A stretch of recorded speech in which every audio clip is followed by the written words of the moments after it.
All right, class has started. Good morning, everybody. I just want to say hello. It looks like it's going to be a beautiful sunny day. Still cold though, still cold, but at least it feels like spring is here, huh? So, just a couple of things. We're going to go over this warm up, and then we got some really important things to talk about. So, at the end of this warm up, we'll talk about, because this is the last week of the trimester. We'll have to kind of quickly talk about it because we have a lot to still get through in this lesson. Okay, so let's get through this warm up first, and then we will have a talk about everything, because today is our last lesson. So let's get through our last lesson and talk about what the rest of the trimester brings. Okay, so the first thing that we're going to talk about here is listing all corresponding parts. So remember, we're going to have 3 pair of corresponding congruent angles, and we're going to have 3 pair of corresponding congruent sides. Okay, so for the angles, it's pretty straightforward. So order matters, and that was our key takeaway last class, was that order matters. So if A comes first, then F and A are going to be corresponding because they both come first. So for example, if I'm saying angle A, I know that's going to be congruent with F because they're in corresponding order. So order matters when we have these congruent statements. Okay, so if A is the first, it goes with the first and the second. If angle B is the second, then it goes with the second. And if angle C is the third, then it goes with the third. Okay, so again, order really matters in these congruency statements, and that's what's going on here. We're just saying the first goes with the first, second with the second, the third with the third. Now, when doing the sides, it gets a tiny bit more complicated, just because we have to remember with segments, we need 2 letters.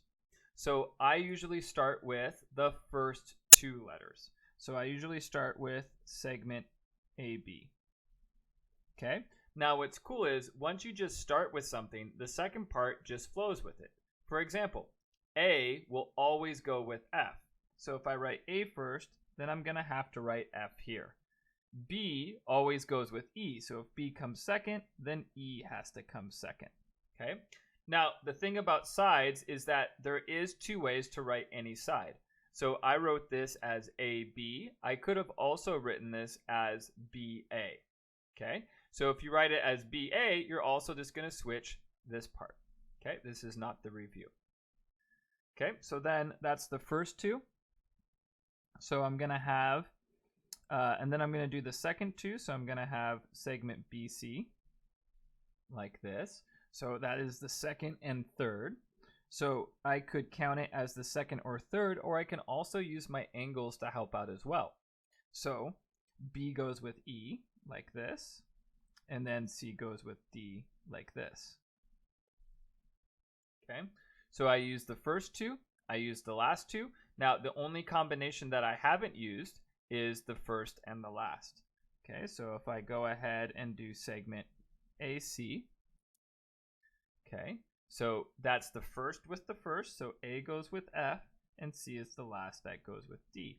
And again, with the sides, you can switch all of the letters. Just remember, if you switch the first letters, you also are going to switch the second letters. So in grading this, what's important not necessarily is that it says AB equals FE. It's just that the A goes with the F and the B goes with the E. That's what's important, the corresponding parts.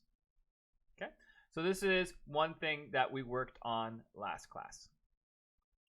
Okay, the next thing that we worked on was using congruent statements to be able to solve for things. So if I want to solve for x, I notice that the only place I have an x is angle h. So I might notice that angle h equals 6x plus 3.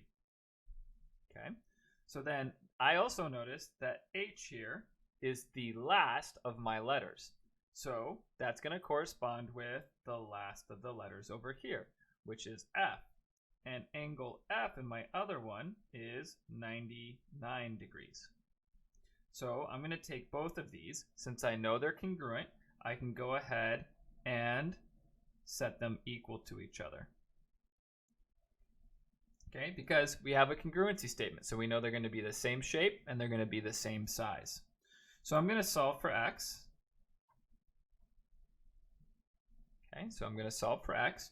So to do that here, I'm going to start by subtracting, right? We want to do addition and subtraction first. So I'm going to subtract 3. So I get 6x equals 96. Okay. And then I have 6 times x. So the opposite of multiplication is going to be division. So I have x equals, and 6 goes into 96 16 times. Okay. Now, also remember, I can always plug this back in, right? So since h and f should be the same, when I plug x back in, right, I should get 99 degrees. So you can do a quick check with a calculator, right? I can go, so we can see it here. I can go 6 times 16 plus 3. So I'm just plugging in 16 for x. And we should get 99, right? Because we set them equal to each other. Okay, so that is what we did last class. Okay, are there any questions about this warm-up or about what we did last class?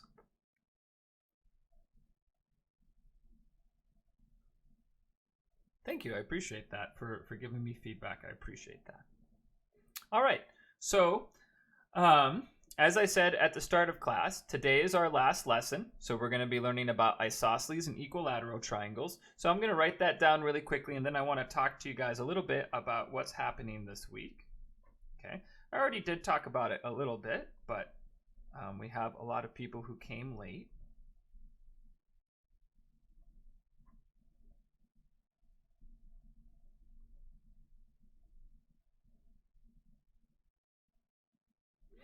Okay, so today is our last, and I'm going to have you guys vote on something, so get your chat button ready.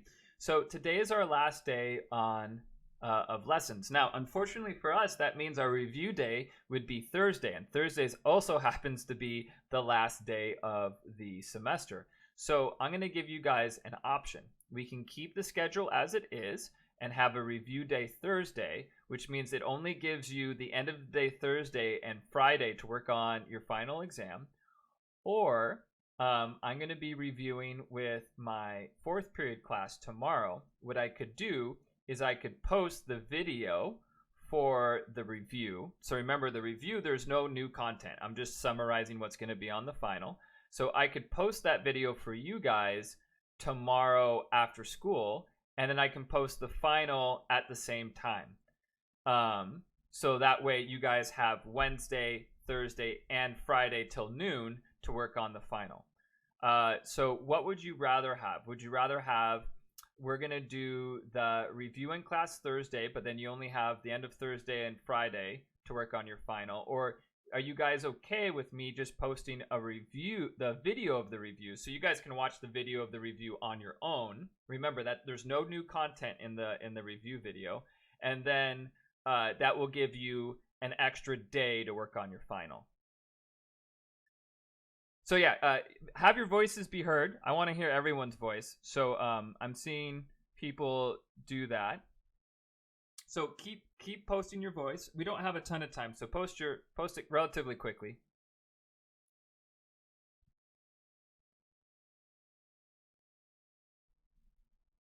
Okay, so I do have some people. So let's do this. Let's compromise, because I'm kind of doing this on the fly. So here we go. This is what I'm going to do. Tomorrow at the end of the school day, so what is that, like 12:10? So at like 12:30, I will try to have a review posted to YouTube, and I'll send you guys a link via email. Does that make sense? So I'll send an email like, hey, check YouTube, the review's up, and then I'll post the final. So here's what I'll do for that. Some people are still like, hey, I want to meet Thursday. So we can still have class on Thursday, but I can't help you on your final. So if you come to class on Thursday, and if you have questions about the review, I can take questions about the review, and I can take questions on if you're working on missing assignments, because all missing work is due Thursday by midnight. So is that a good compromise? It's basically best of both worlds. I'll post the video review tomorrow. I'll post the final tomorrow, so you can start working on it. but I will also be here Thursday during class. And if you want to come in and ask questions about the review, or if you want help on missing work, I can do that, but I cannot help you on the final. Does that sound okay to you guys? Okay, so that's what I'm going to do. I know that was a lot. I'll send out an email to everyone. Yep, Thursday. So Thursday, if you want, you can use Thursday's class as time to work on your final. Thursday is optional. And don't be confused. If you show up on Thursday to class, I'll be here. And you'll be like, oh, where is everybody? I'll be like, well, if you want to use this time to work on your final, you can. And I think that really helps people out because some people have really busy lives. So I want Thursday to be a day where people can work on the final in class. So then that way they don't have to worry about work or family. Okay? And I'll send out an email. So I know some of you are like, what? I'm not going to remember this. I'll send you an email tomorrow with everything. Okay? All right. Let's take notes. Because this stuff is going to be on the final. So I got to make sure we get this lesson. So we're going to have, right? And you're still going to have a homework assignment. So you're still going to have a homework assignment on this. Okay, so your homework assignments still due Thursday. So isosceles triangles. Okay, so if you guys want to use the class time on Thursday to do your final, there you go. Then you don't have to stress, okay? So isosceles triangles. So we're going to start by drawing a nice big triangle. Okay, so an isosceles triangle has a couple of different features. So we have to remember on an isosceles triangle, isosceles, remember, was our classification name for two congruent sides. Now, in an isosceles triangle, these congruent sides are called legs. Okay, so if I go like this, I might have leg 1 and leg 2. Okay, so the congruent sides are called legs. Okay, and let's redo that because some people are going to want to review, right? So an isosceles means two congruent sides,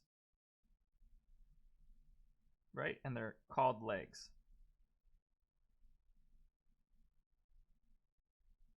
Okay, so an isosceles triangle is two congruent sides and it's called legs. But there's also a lot more going on too.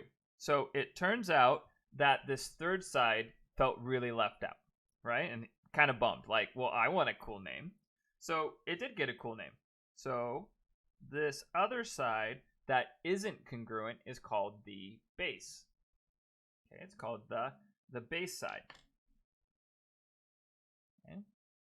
Now it turns out that the angles touching the base are called base angles. Okay, so base angles. Okay, so the angles touching the base are called base angles, and the angle up top is called the vertex angle.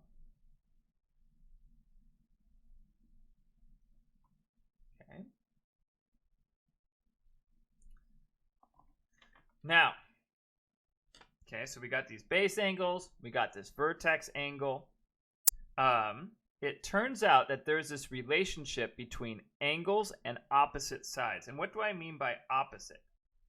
Opposite means furthest away. And you might want to take notes on that if you're not familiar with that. Opposite in geometry means furthest away. So opposite means furthest away. Notice how this angle, let's say if I call this angle 2. Notice how angle 2 is the one angle furthest away from leg 2.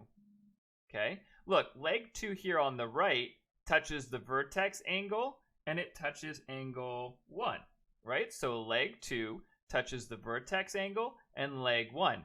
It doesn't touch angle 2, so it is opposite. That's what we say. So opposite, it is the furthest away. Okay, and then notice how angle 1 is opposite of leg 1.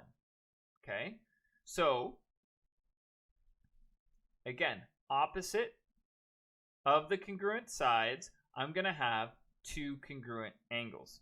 So there's two congruent angles.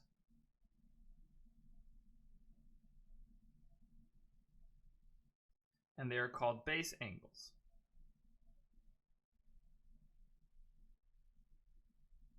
Okay, so that's kind of confusing, right? Because we used isosceles to classify triangles by their sides. But it's also true that isosceles triangles have two congruent angles. Okay, and they're called base angles. Okay, they're called base angles. Now, how do we find these? We find these angles because the congruent angles are opposite of the congruent sides.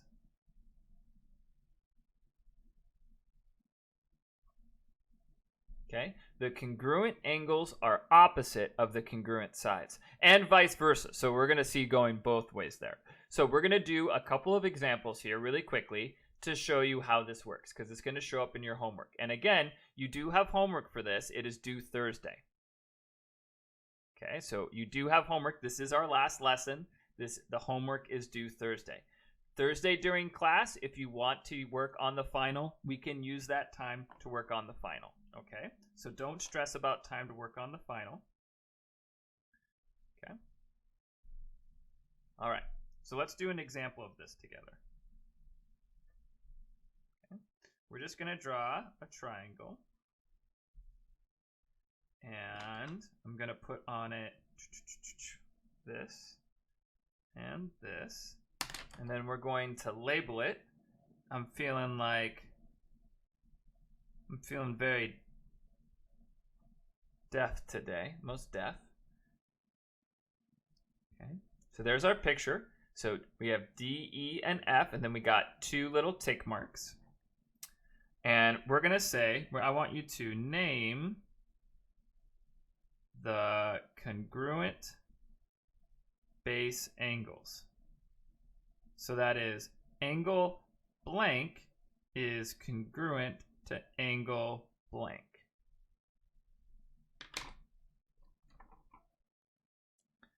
Okay, so how do we do this? And the key here is in blue. The congruent angles are opposite of the congruent sides. So what we're going to do is we're just going to start with one congruent side. So I'm going to take a look here at the bottom at DF. So DF, now notice there's two angles that are touching this side, angle D and angle F.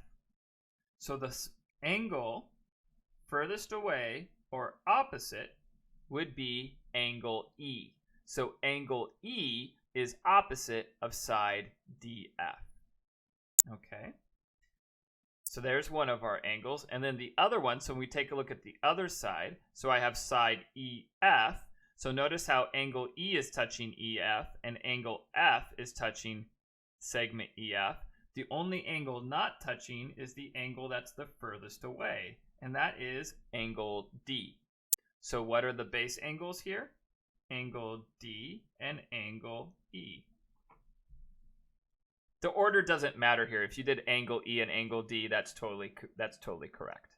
Okay, so that's it. That's what there is to it, right? So if you know you have two congruent sides, we can identify the congruent angles. Okay, so I know I'm going kind of quickly, but we spent some time doing some talking about our final, so we lost some time there. Okay, so that's what's going on here. Okay, next up, let's do another example. Lots of examples today. Okay, so here's example number 2. I'm going to draw another triangle. So I have, maybe I want to take a cab. Okay, and in this one, it's going to be given that angle C and angle A are congruent. And what we're going to do is we're going to name two congruent sides. Okay. So we're going to name two congruent sides. So taking a look at this, right, we have two congruent angles. So right there, it's an isosceles triangle. right? This is an isosceles triangle. So if it's an isosceles triangle, it literally means two congruent sides. So we want to be able to identify what sides are congruent. So it's just backwards of what we did before. If these are my congruent angles, then the sides opposite are going to be the same. So if I take a look at C, I'm looking for the side furthest away. And I know it's the side furthest away because it doesn't touch C. So that would mean this side. And then the side furthest away from A, again, is the side that is not touching it. So that would be side CB. So I could say segment AB is congruent to segment CB. Now I put A and C together because those angles are congruent, and I put B together because B is congruent to itself. All right, that's it, right? So if you can do that, then you are money. Okay? So now what we're going to do is we're going to take these basic ideas, and then we're just going to give you a more complex picture. Okay? So let's call this example 3. Okay? So we're going to make a big triangle with a smaller two smaller triangles in the middle. We're going to label this as G, H, J, and K.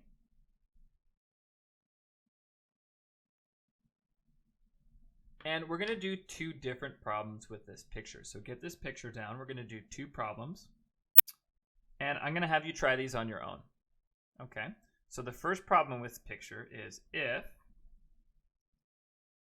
segment HG is congruent to segment HK,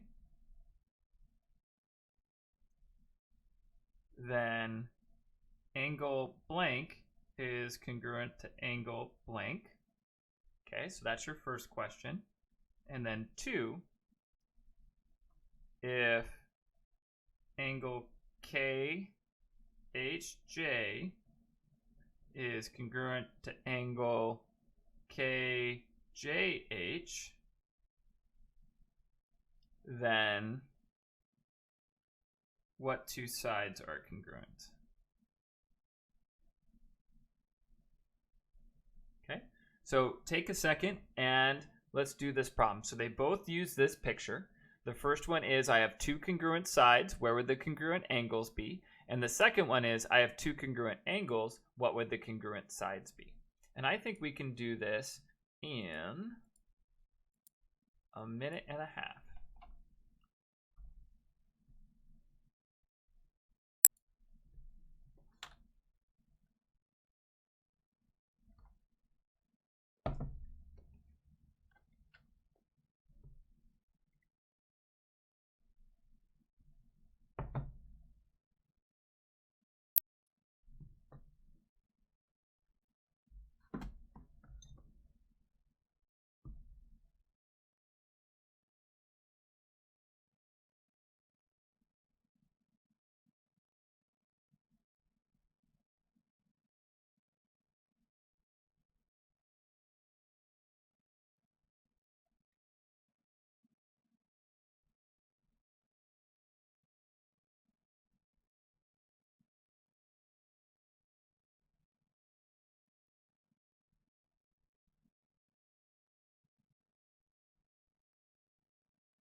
All right, so let's go ahead and take a look at this, okay, and see what we got going. So the first thing, and you might want to use visual aids to help you out, right, because visuals are really important.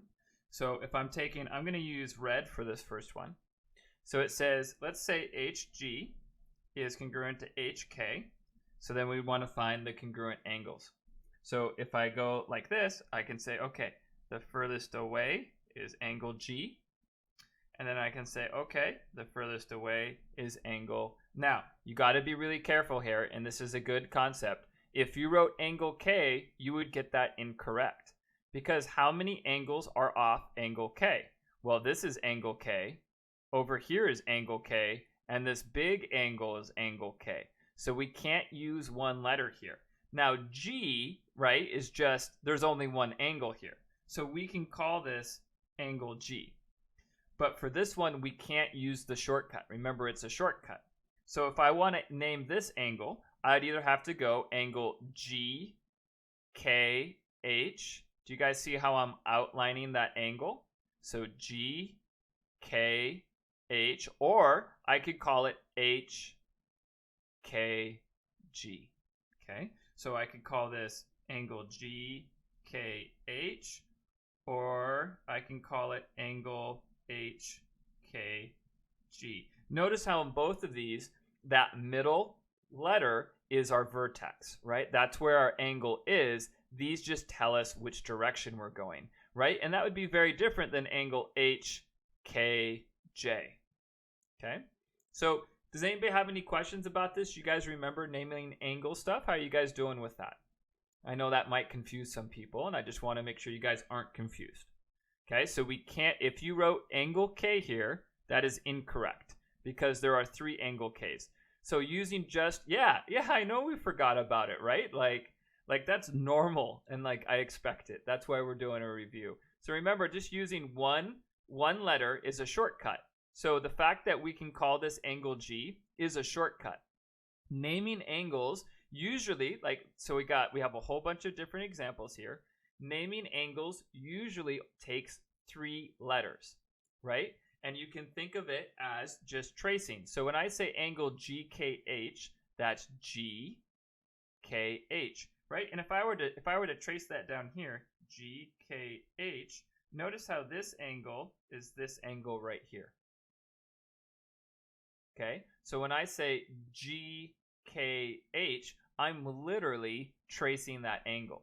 Okay, now we could also go HKG because starting at H, going to K, and then going to G is the exact same angle.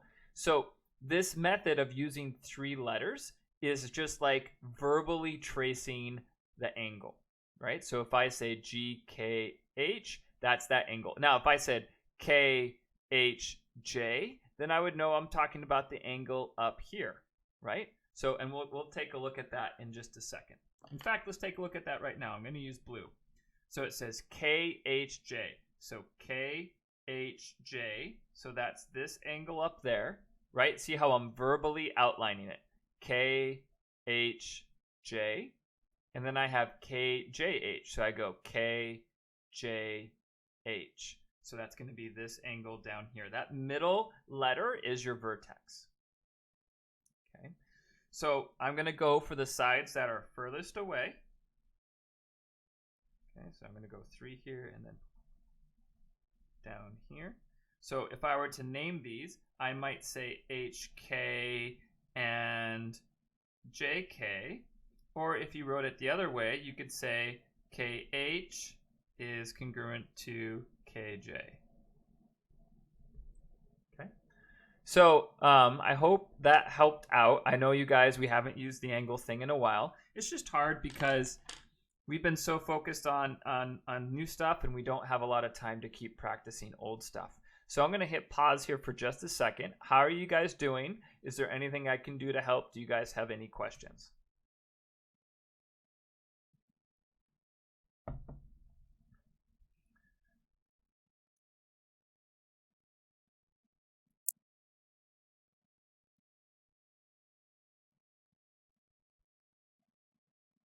Okay.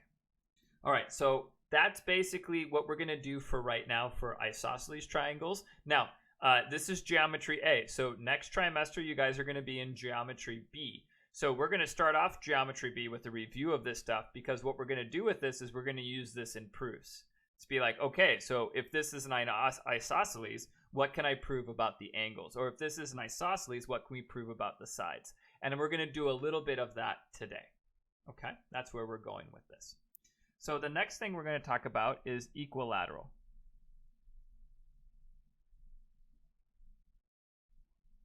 Okay, so isosceles really is the most interesting. Though equilateral is interesting, it's really basic. It's really basic. Okay, so for an equilateral, all of the sides are congruent.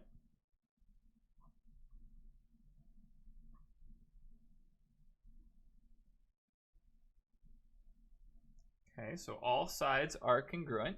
Okay, we got that from the naming, before. But the next big thing is all angles are congruent as well.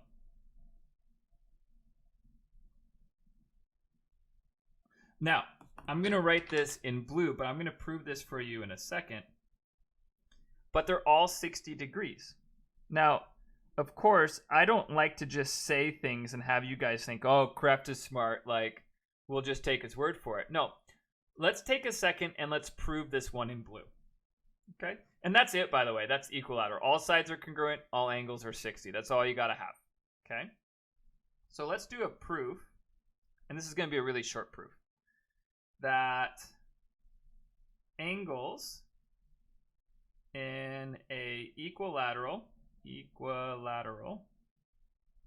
triangle are 60.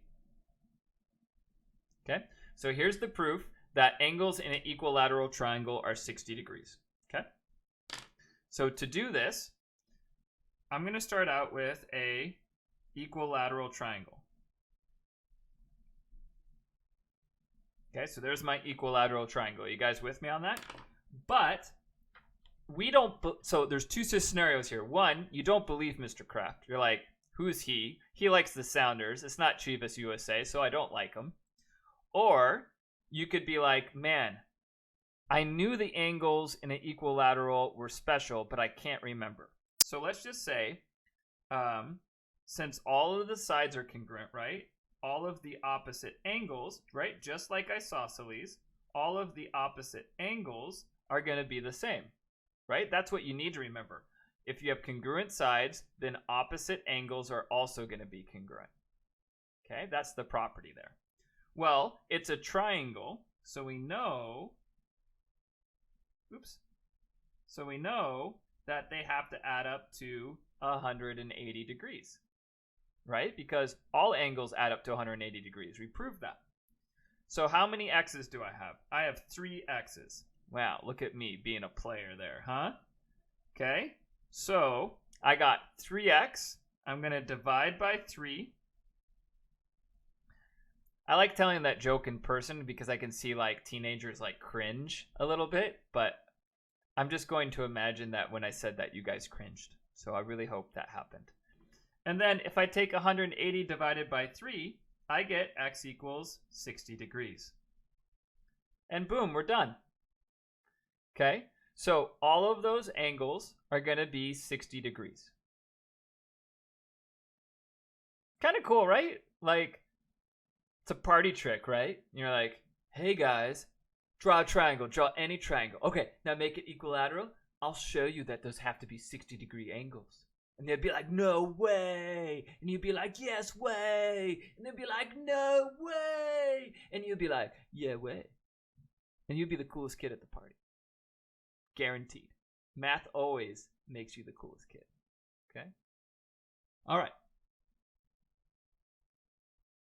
So that's that. Okay? So equilateral, all sides are congruent, all angles are congruent. Now we don't have a ton of time, so what I want to do is jump right into combining equilateral and isosceles together. And then I want to save the end, because this is our last lesson of the trimester. I want to save the very end of class, now that everyone's here and people aren't joining late, for people who have questions and just really clarify what's going to happen the rest of this week. Okay? All right. So we're going to be able to do 2, maybe a little bit more complex problems. Okay? So let's do this first one all together. So I'm so glad I'm waiting to the end, right? Because more people are coming in. All together now. Okay, so we're going to do this one all together, and then I'm going to have you guys try one on your own. Okay?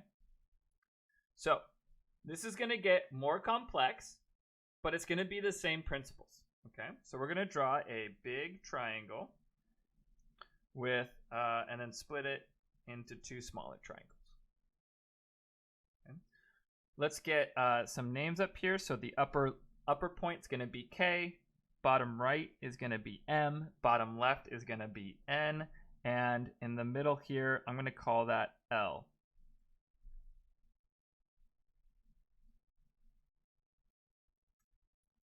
Okay, and then I'm going to add in some givens. Okay, segment KL is going to be 4. Segment KN is going to be Y. So notice the difference between a 4 and a Y. I put a little sexy little curve there on my Y, not on my 4. And then LM is going to be X plus 1. Okay. And then some more information that I'm going to have is that angle K, angle KLN, and angle LNK are all congruent. Not only that, but angle LNM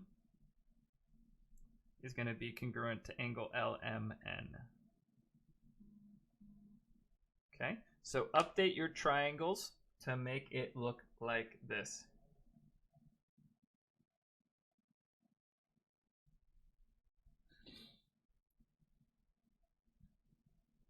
Okay, and what we're going to do is we're going to solve for X and Y.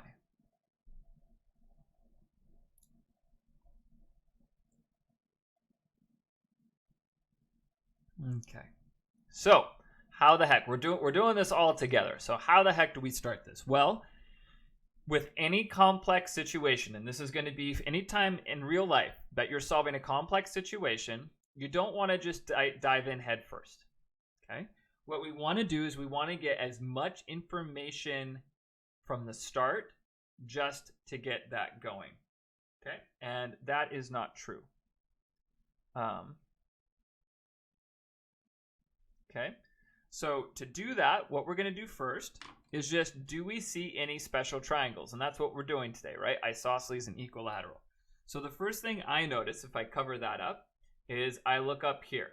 What kind of triangle is this? You guys can type that into chat. If you don't know how to spell it, just do E or I, right? It's either an equilateral or an isosceles. So what kind of triangle is this up here? Yeah, it's an equilateral. So what things do we know? Well, we know all of the angles are going to be 60. And we know all of the sides are going to be the same. Okay. So that's that top triangle. And then what about this bottom triangle? What kind of triangle is this? Again, E for equilateral, I for isosceles. What kind of triangle is it down here? Yeah, it's an isosceles. So if I look at opposite of congruent angles, do you see how this already has a tick mark? It's a single tick mark. Then over here, this is also going to be 1. Oh, that's pretty cool. So what we just did is, just by looking at it, it's like, hey, I know these triangles. I know some information I can write down. Now we can get started.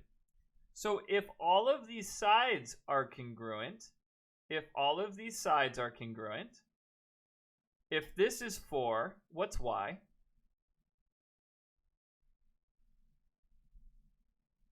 Right? So if this is an equilateral, if this is 4, what's Y?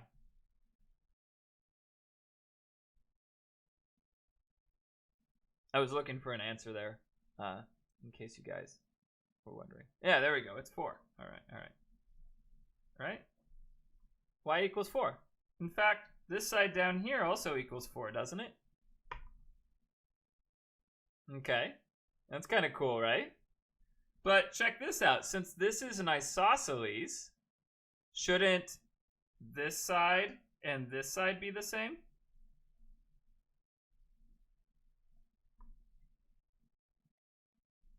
So then x plus 1 equals 4, right? Because it's definition of an isosceles.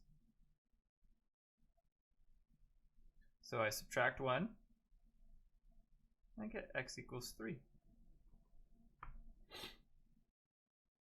What? That was crazy cool. That was a super complex problem, but it was so simple because we just knew equilaterals and isosceles. Now, it can get more difficult. So let's say we want to find, oops, let's do a different number. Let's say we want to find w,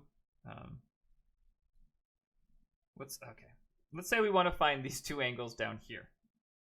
So to do that, we have to add in some shenanigans. So first of all, we know all of these angles are all of these angles are 60.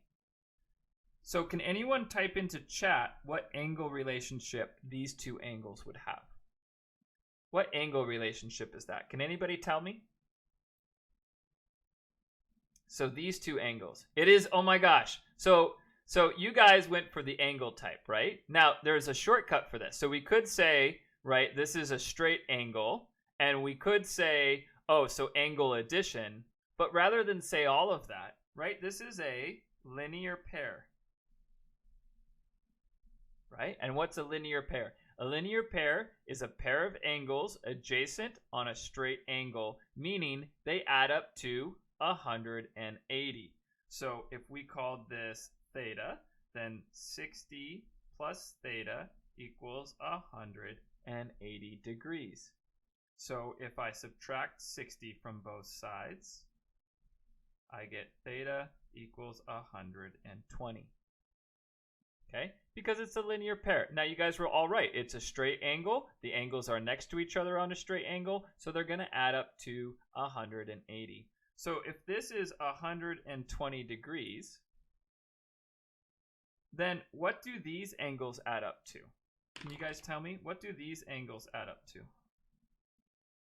Right? What do the angles in a triangle add up to? 180, right? So this is the triangle sum theorem. So I know 120 plus our other two angles, which are congruent. So I'm going to call them phi. It's just a symbol. It's just a symbol. Don't worry about it. It's just a symbol. Yes, and I read your minds. And it's not that scary. It's my superpower. And no, I'm not making you guys any food.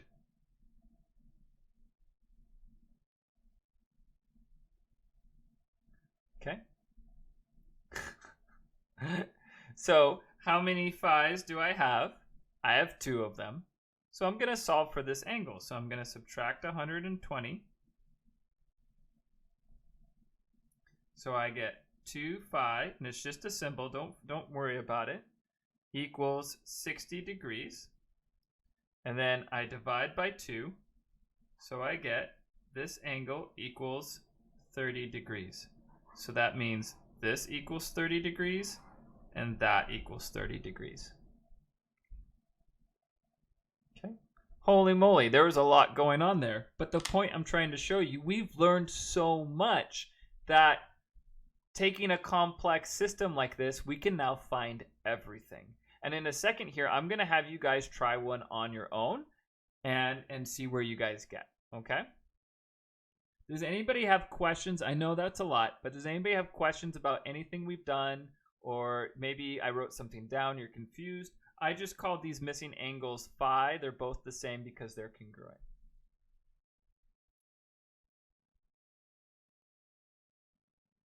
Okay. Okay, thank you. I appreciate that. So let's go ahead, and this one's going to be try on your own.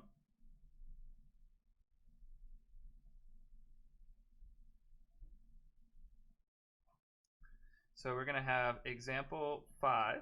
So let's go ahead here. I'm going to draw another triangle. And it's going to look kind of like the last problem we did. I'm not going to label anything, but I am going to give you some starters.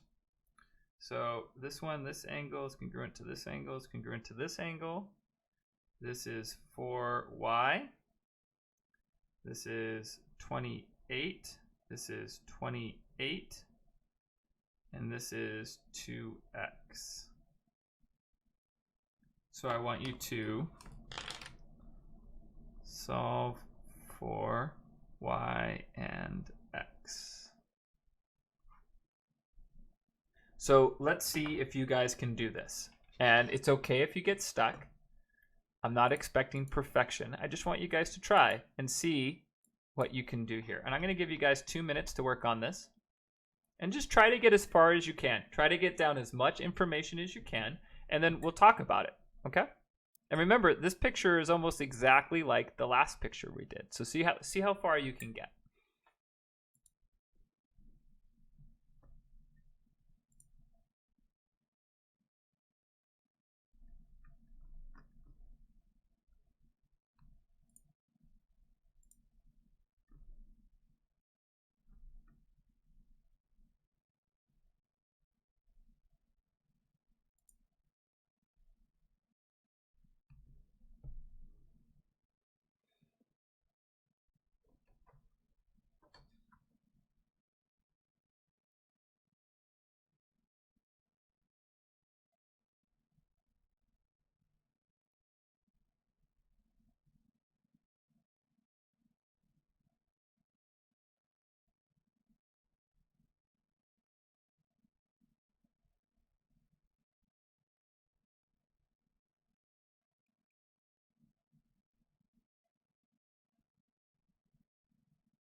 All right, hey guys, I'm really sorry. I wish I could give you more time. I wish there was just more and more time. Don't worry, this isn't going to be as difficult on your homework. I just wanted to give you and show you what you can do with this. I'm going to go over this. Don't leave when we get to 11. I do want to quickly talk about this end of this week, end of the trimester expectations, and then if you guys have questions, you can ask questions as well. So to start things off, hopefully you guys saw that this is an equilateral. So if that's the case, then all of these sides are the same. So that means this side is 28 and this side is 28. Okay, so then if I divide by 4, I get y equals 7. Okay, so y was pretty easy. Hopefully you guys got that one. Okay, next up, did you guys notice that this side and this side is 28? So that means these two sides are congruent, right? Well, holy moly. If these two sides are congruent, what kind of triangle is that? It's an it's an isosceles. So that means these are my base angles. So if this is 2x, this is 2x.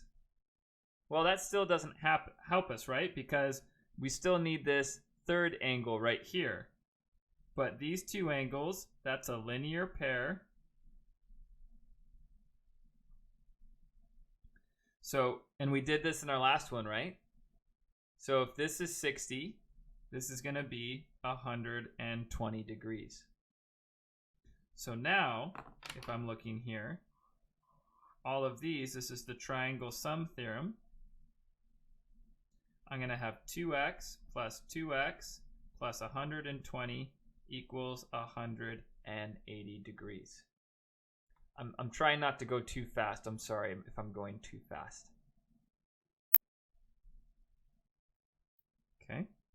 So once I use a linear pair here, this is 120. They all add up to 180. So I get 4x plus 120 equals 180.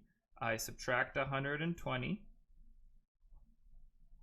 So I get 4x equals 60. Divide by 4. I get x equals 15. Okay. All right. It is 11 o'clock. Some of you guys are still writing this down. I just want to make things super clear. What's going to happen is that tomorrow, that's Tuesday. We don't have class on Tuesday. Tomorrow in the afternoon, in the early afternoon, I'm going to post a review video for the final. I will send you an email with you a link to the YouTube. Okay? You guys can watch it on your own and take notes on your own. It'll be asynchronous. You still have an assignment. There's an assignment that's due Thursday for this. So you still, one last homework, guys, one last homework. So the review video will be asynchronous. I will send you a link. This homework is due Thursday. Thursday, we have class Thursday. If you show up to class on Thursday, I will be here to help you with review questions or any questions you have on missing assignments. All missing assignments are due by Thursday at midnight. So all missing assignments are due Thursday by midnight. Now, if you want, you can work on the final during class on Thursday. So you can use that time to finish your final. But you don't have to. You can come to class and work on missing assignments. Okay? Your final is due Friday at noon. Okay? Your final is due Friday at noon. Now, I know that's a lot of dates and information. Tomorrow, in the early evening, after all your classes are done, I will send you all an email with all of this information. Okay? So it's super important that you guys check your email. Okay? You check your email. Now, with that said, class